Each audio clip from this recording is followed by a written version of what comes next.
हर्षवर्धन सपकाळचं देखील तुम्ही राजीनाम्याची मागणी केलेली आहे.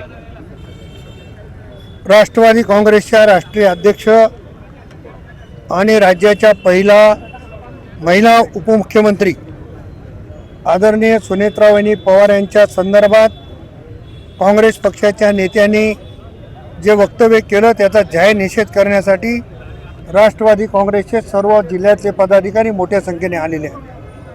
राज्यभरामध्ये या सगळ्या गोष्टीचा निषेध होतो आहे.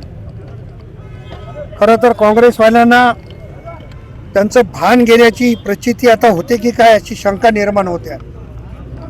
एखाद्याच्या पायाखालची वाळू घसरल्याच्या नंतर जसं बडबड करायला लागतात तसं काँग्रेस पक्ष आता संपुष्टात येत आहे आणि दिवा विझण्याच्या पूर्वी जसा फडफड करतो ती आवृत्ती हर्षवर्धन सपकाळच्या माध्यमातून या राज्याने बघितलेली आहे.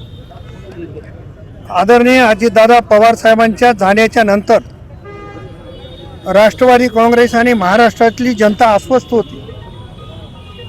राष्ट्रवादी काँग्रेसचे आमदार, महायुतीचे आमदार, महायुतीचे नेते यांच्या आग्रहास्तव आदरणीय सुनेत्रा वहिनींनी झालेलं दुःख विसरून उपमुख्यमंत्री पदाची जबाबदारी स्वीकारली.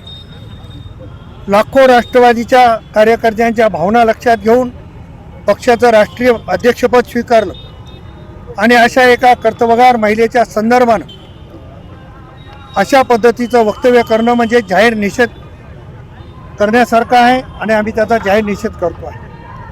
काँग्रेसच्या प्रदेशाध्यक्षांनी तात्काळ राष्ट्रवादीची आदरणीय सुनेत्रा वहिनीची आणि या महाराष्ट्राची माफी मागावी, अन्यथा त्यांना आम्ही तर नांदेड जिल्ह्यात फिरू देणार नाही, पण महाराष्ट्रात राष्ट्रवादीचे पदाधिकारी कुठेही त्यांना फिरू देणार नाहीत एवढे या निमित्तानं सांगणार आहे.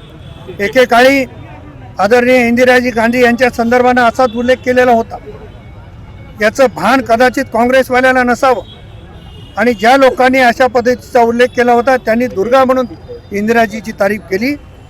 त्याच पद्धतीची तारीफ आदरणीय सुनेत्रा वहिनीजी यांनाच करावी लागणार आहे आणि सुनेत्रा वहिनी या राज्याच्या पहिल्या उपमुख्यमंत्री महिला आहेत. त्या आमच्या दुर्गा आहेत, त्या आमच्या भगिनी आहेत, त्या लढाऊ नेत्या आहेत आणि अशा नेत्यांच्या संदर्भानं वक्तव्य करणं याचा जाहीर निषेध राष्ट्रवादी काँग्रेसच्या वतीनं आमच्या सर्व पदाधिकाऱ्यांच्या वतीनं या ठिकाणी आम्ही करतो.